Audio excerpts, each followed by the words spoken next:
On se retrouve sur le plateau de Punchline, c'est News Europe 1 avec Julien Drey, Maître Golnadel, Maître Haddad et Jean Garrigue. On va parler peut-être de la politique des élections législatives. On est presque à un mois du premier tour, 12 et 19 juin, pour le premier et le second tour. Emmanuel Macron dit qu'il a choisi son Premier ministre. Il nous en fera part visiblement en fin de semaine. On en connaîtra le nom donc vendredi normalement.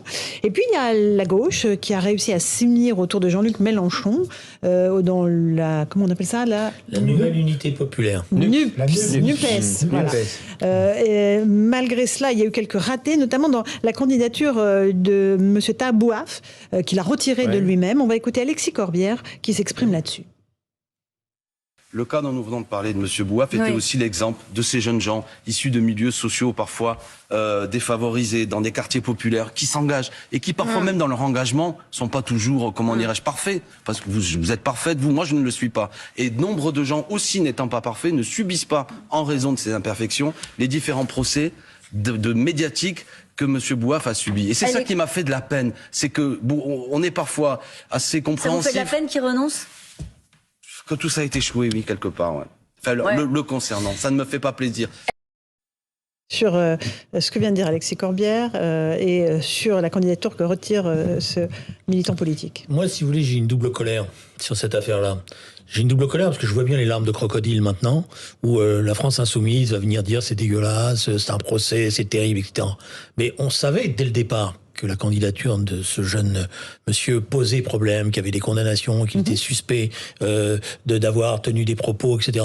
Donc il y a eu un choix politique qui a été fait. Voilà, ce choix a été fait par la France insoumise. Donc moi, le procès, je le fais pas à Monsieur Taaf, je le fais à la France insoumise, qui a accepté d'aller à cet affrontement-là et qui maintenant vient verser les larmes de crocodile. C'est pas bien, etc. Ils l'ont envoyé au casse-pipe, si vous me permettez. Et je vois bien le jeu, le communiqué, on n'a pas pu, etc. et tout. Voilà. Et je pense ce qui m'inquiète, c'est que ça va avoir des conséquences désastreuses au certain nombre de cités, parce qu'il va devenir, grâce à cela, l'étendard pour un certain nombre de jeunes qui vont dire maintenant, voyez, on n'a pas de place, voyez comment on nous traite, etc., sans savoir la réalité de ce qu'il représente, de ses déclarations. Donc il va falloir en permanence revenir sur ces déclarations, sur le fait qu'il n'était quand même pas, je dirais... On rappelle qu'il a traité Linda Kebab, syndicaliste policière, d'arabe de service. Non, mais c'est pas... Je suis qu'il a été condamné pour ça. Il a été condamné en première instance, qu'il y avait des prises de position, y compris des comportements, etc. Mais il y a une instrumentalisation de tout ça qui est contraire à ce que, d'après moi, il faut le faire. Voilà. Et donc, on va nous dire encore une fois, dans les cités, je vois déjà le discours, c'est, vous voyez, ils veulent pas de nous, on peut pas s'intégrer dans la société, regardez, etc. Donc, ils ont joué avec le feu. Et c'est ça qui me met... C'est pour ça que je vous ai dit une double colère. Alors, Maître Golnadel. Je ne suis pas tout à fait d'accord avec Julien Drey là-dessus. Tabouaf est assez représentatif d'un parti d'extrême gauche, islamo-gauchiste. Alors, lui, il est effectivement un peu plus haut en couleur que les autres. Il était condamné pour injure à caractère racial. Il collectionne les déclarations les plus invraisemblables et où il flirte avec l'islamisme, avec l'antisémitisme. Mais alors il y a une forme effectivement d'injustice, c'est que effectivement M. Mélenchon et ses amis ont trouvé qu'il était quand même pas tout à fait décoratif et qu'on s'occupait de son cas. Mais il y a une forme d'injustice, c'est vrai, c'est que les positions de Madame Obono, de Madame Autain, de Monsieur Porte et tout, finalement de la plupart de ces gens-là sont assez conformes à la pensée de Monsieur Tabouaf. Donc, effectivement, il peut... Si j'étais Tabouaf, je ressentirais une forme d'injustice. Voilà. Jean Garrigue. Bon, j'irai pas jusqu'à parler d'un parti islamo-gauchiste. Je pense qu'il y a des accointances, il y a eu des manifestations malheureuses, des complaisances malheureuses, y compris de Jean-Luc Mélenchon. Une instrumentalisation de Tabouaf, ça c'est très clair. Et je partage mot pour mot ce qui a été dit par Julien Drey sur la responsabilité qui incombe d'abord à la France insoumise. Car dans cette affaire du NUPS, tout est instrumentalisation, tout est, tout est esbrouf, parce que d'abord se présenter comme Premier ministre en refusant de se présenter à la députation, alors que en période de cohabitation, le Premier ministre, c'est le chef de l'opposition parlementaire. C'est déjà une esbrouffe. S'il avait fait que ça. Imposer ces règles au reste de la gauche, qui est allé évidemment pour des raisons financières dans cette alliance. Et beaucoup plus grave, à mes yeux, confisquer la gauche française au profit d'une idéologie et d'un parti qui est populiste, mais au sens négatif du terme, au sens historique que moi j'emploie pour le populisme français, qui, à mon avis, est une tache sur l'histoire de la démocratie. Mais tout ça fait que je suis quand même, moi aussi, très, très énervé par rapport à ce qui se passe. Et Tabouaf m'apparaît justement comme un des signes de cette manière dont, finalement, Jean-Luc Mélenchon, dont l'objectif majeur était de casser le Parti socialiste. C'est très clair, c'est l'objectif de sa vie politique. Eh bien, nous mène en bateau, finalement, et mène en bateau toute une jeunesse, y compris, et notamment dans les quartiers, qui gobent cette espèce. Julien Drey, et après, mais c'est ça qui est le plus insupportable. C'est l'instrumentalisation, parce que, à la limite, que les dirigeants de la France insoumise discutent, dialoguent, mais c'est eux qui auraient dû dire un taf. Tu ne peux pas porter nos couleurs, parce que tu vas être soumis tout de suite. Ils le savent, c'est pas des imbéciles. Alexis Corbière, il sait comment fonctionne le système. Tu vas être soumis à une telle pression que ça va être très compliqué, etc. Donc ils l'ont délibérément, je m'excuse de le dire, envoyé au casse-pipe.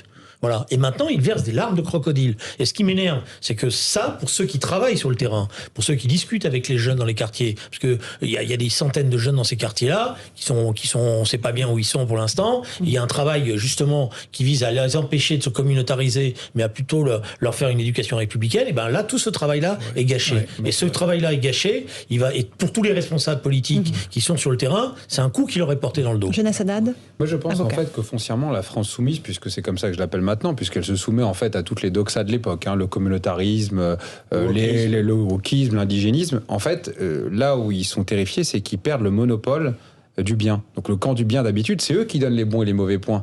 Ils disaient un dérapage, la droite, flirte avec l'extrême droite, etc. Et tout. Oui, mais là, pour une fois, c'est pas eux qui le font, ça se fait à l'inverse. Deuxièmement, pardonnez-moi de préciser un certain nombre de propos de M. Bouaf, et on a dit, il a été condamné, il n'a pas fait que ça. Non. Il a été condamné pour le terme d'arabe de service. Il a aussi porté en tant que journaliste la tête de Marine Le Pen au bout d'une pique dans une manifestation. Il a quand même dit à Benoît Hamon, Benoît, dépêche-toi parce que si tu ne te positionnes pas, tu n'auras pas de petit four, entre guillemets, au dîner du CRIF. Il a aussi dit d'une militante antiraciste que c'était une pute blanche et qu'elle ne devait donc pas se prononcer. Ce n'est donc pas un jeune militant engagé, c'est quelqu'un qui est profondément raciste. Et ce qui me terrifie, c'est que le Parti socialiste, qui était le parti de Jaurès, qui était le parti de Blum, qui avait des valeurs, qui se voyait comme réformiste et non pas révolutionnaire, qui se voyait comme laïque et non pas comme communautaire, et cédé à cela. Et donc, moi, ce qui m'inquiète, c'est pas tant que cet épiphénomène, finalement, de cette candidature, c'est que la gauche devienne ça. Pour quelqu'un qui est de droite, j'en suis même désolé, finalement. Rapidement, il reste une minute trente. À la décharge des partis de gauche, plutôt de la France insoumise, la France insoumise n'a pas eu à beaucoup débaucher la gauche. La gauche s'était déjà perdue elle-même. Quand on voit la campagne de Jadot, qui est au départ modéré et qui est contaminé par Madame Rousseau. Quand on voit la campagne de Madame Hidalgo, elle avait un boulevard pour imiter un peu la gauche scandinave, y compris sur les questions sociétales. La gauche s'était déjà perdue avant que la France insoumise la soumette. Julien Drey, rapidement. Deux choses. D'abord, c'est pas le Parti socialiste, c'est le parti d'Olivier Faure. La vérité, c'est ça. C'est vrai. Voilà, je m'excuse de le dire. Mais il est où le reste du Parti socialiste ? Vous allez venir à inventer, vous allez le voir. Le mouvement que vous avez lancé. Voilà. C'est pas une tâche triangulaire. Non, mais je veux dire, c'est parce que localement, vous avez par exemple une dame qui est la maire de Vénissieux, qui s'appelle Hélène Geoffroy, qui tout de suite avait dit c'est une erreur, et qui l'a dit à tout le monde, qui l'a dit à la direction du Parti socialiste. Et elle est sur le terrain. Donc la gauche, elle est où là ? La gauche, elle est en train de se reconstruire, mais il faut pour cela qu'elle s'émancipe de ce qui vient de se passer. Je crois que, si vous voulez, on va réfléchir à ce qui va se passer dans les semaines à venir. Je ne crois pas qu'il va y avoir une gigantesque vague qui va porter Jean-Luc Mélenchon au poste de Premier ministre. Donc il y aura une reconstruction à faire et elle devrait être claire sur ces questions-là. Comme en 1969. Jean Garrigue. 1969, la SFIO était à 5%, enfin le candidat de la SFIO, c'était le Parti communiste. La force protestataire qui était loin devant. Avec Jacques Duclos. La gauche, après, elle s'est reconstituée. Il y a eu l'Union de la gauche. Et puis, ensuite, il y a eu François Mitterrand en 1980. Donc la gauche n'est pas morte, Julien Drey ? Non, je crois que la gauche n'est pas morte. L'erreur, si vous voulez, c'est que vous aviez là, ce qui s'est passé, c'est que vous avez pas la bonne candidate, le travail n'avait pas été fait, c'est pour ça que je dis, c'est pas le Parti Socialiste, quand il a subi des défaites, il a travaillé, là ils ont rien foutu. Voilà, ils n'avaient pas de projet, ils n'avaient pas de programme, et ils ont fait que du casting. Exactement. Bon, et là, il faut refaire, et il faudra effectivement le refaire en tirant les leçons de tout ce qui vient de se passer. Et il y a des gens sur le terrain, je vous ai dit la maire de Vénissieux, mais il y en a d'autres. Ce que fait Carole Delga aujourd'hui en Occitanie est aussi un élément important, ou ce que fait Julien Stéphane Le Foll. Maître Golnadel, Maître Haddad, Jean Garrigue, merci à vous. On se retrouve dans un instant sur Europe 1 pour les débats de Punchline, et tout de suite CNews, Christine Kelly, ses invités face à l'info. Bonne soirée sur nos 2 antennes.